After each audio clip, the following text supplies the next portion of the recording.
Dear students, we have recently finished the chapter number 5 and we are beginning with the new chapter with this module number 71. This chapter number 6 is about the resource based and institutional perspectives on a strategic human resource management. And the first module in this chapter is Origins of the RBV of the firm. Starting from the conventional method, first we will discuss what are the possible learning objectives or chapter learning objectives. Then we will talk about what concepts, models, and theories we will discuss in this chapter. So here you can see that at the end of this chapter, you must be able to define the resource-based view of the firm and explain its core elements. The second objective is to analyze the usefulness and limitations of the resource-based view.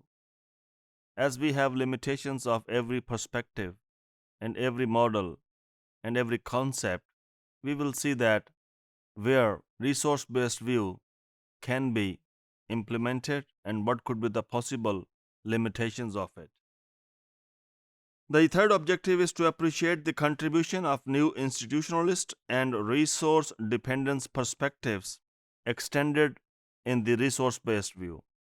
So basically, it is a resource based view, but in addition to the resource based view of the firm, there is an extension, and an extension is always based on the existing body of knowledge. Based on some shortcomings of RBV, some new models were also proposed. And fourth is critically evaluate theoretical frameworks that seeks to explain importance of HRM to organizational success. So by the end of this chapter, you should be able to explain these learning objectives. So in this chapter, we will discuss how the application of the resource-based view led to a shift in the research and thinking in the SHRM domain. What we had before the resource-based view and what is the shift, we will discuss this concept. Origins of the RBV of the firm, from where resources from where the resources are originated in an organization, or types of resources. Application of the RBV to the strategic human resource management and institutionalism or institutionalist and resource dependence theory. So these are the concepts we will discuss in this chapter in the upcoming modules. For this module, it is suggested that for the origins of the RB of the firm, a central concern within the field of corporate strategy has been to generate theories that can help us to explain why, how, and under what circumstances organizations are able to achieve superior performance. Can you think about it? Under what circumstances, how, and why some organizations perform or able to deliver superior performance. Researchers and practitioners are searching or have been searching for these questions to these answers for in a long run, and for the last 30 years at least, as I said, when the subject was evolved. So many theorists have focused on the relationship between the firm and its external environment and examined the positioning of the firm. This is a very dominant school of thought known as the Michael Porter School of Thought. According to the Porter's School of Thought, or Michael Porter School of Thought, this is the external environment that influence an organization, and those organizations who are better in dealing with that external environment perform better.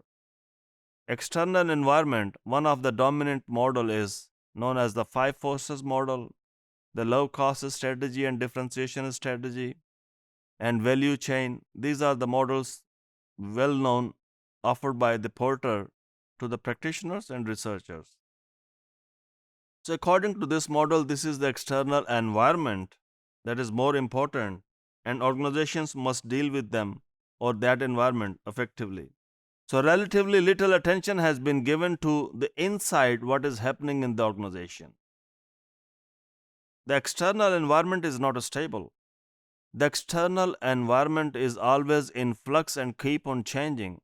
How can you base a competitive advantage based on the external environment? For example, the strategies of your competitors. If that change, what will happen? If the strategies of your competitors change or their products change, what will happen with your competitive advantage? Or what will happen your performance?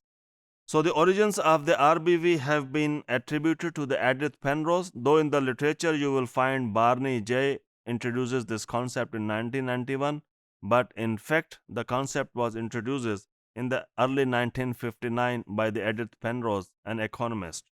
So the central idea was that some resources are common and necessary for an organization to perform its activities, whilst others can differentiate the organization.